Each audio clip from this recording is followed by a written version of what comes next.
राधे राधे दोस्तों। पौष माह की पूर्णिमा साल 2026 की पहली पूर्णिमा है। कई साधक पूर्णिमा पर व्रत आदि भी करते हैं।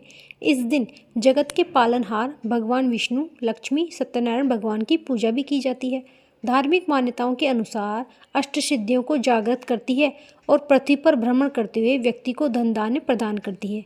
पौष पूर्णिमा के दिन पवित्र नदी में स्नान, जरूरतमंदों को दान, सुख समृद्धि घर में आगमन होता है। माँ लक्ष्मी प्रसन्न होती है और अपनी कृपा बरसाती है। ऐसा करने से घर में आर्थिक स्थिति में सुधार होने लगता है। पौष पूर्णिमा से ही माघ माह के स्नान की शुरुआत हो जाती है। माघ माह में रोज नदी स्नान करने की परंपरा है। इसे ही माघ स्नान कहा जाता है।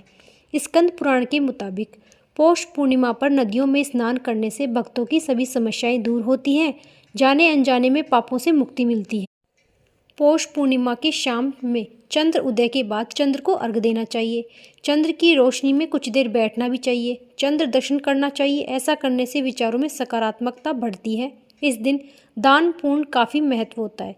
जरूरतमंद लोगों को अन्न, वस्त्र, जूते, चप्पल, धन, पढ़ाई से जुड़ी चीज़ें दान करें।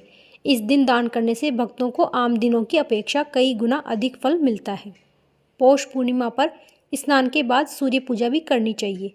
इसके लिए तांबे के लोटे में जल भरे ओम सूर्याय नमः बोलते हुए सूर्य को अर्घ चढ़ाएं। सूर्य के लिए गुड़ का दान करना चाहिए। ऐसा करने से कुंडली के सूर्य से संबंधित दोषों का असर कम हो जाता है।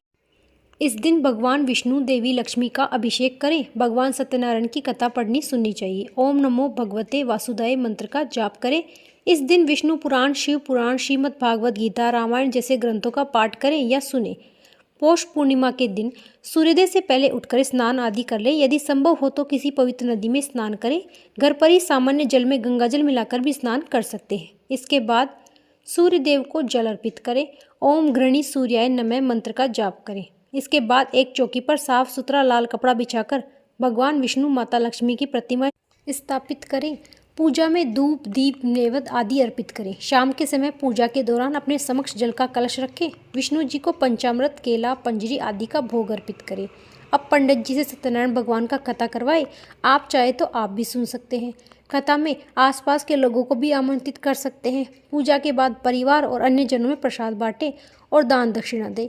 पौष पूर्णिमा के दिन लक्ष्मी जी को समर्पित कनकधारा स्तोत्र पाठ जरूर सुनें। साल 2026 में पौष पूर्णिमा 3 जनवरी दिन शनिवार को है। पूर्णिमा तिथि का प्रारंभ 2 जनवरी 2026 को शाम 6:12 से और पूर्णिमा तिथि का समापन 3 जनवरी 2026 को साय 4:03 पर। व्रत की पूर्णिमा 2000 जनवरी 2026 को, स्नान दान की पूर्णिमा 3 जनवरी 2026 को रहेगी। वीडियो अच्छी लगी हो तो लाइक करें। राधे राधे। श्री सत्यनारायण व्रत कथा आपको हमारे चैनल पर मिल जाएगी। जरूर सुनिएगा। राधे राधे।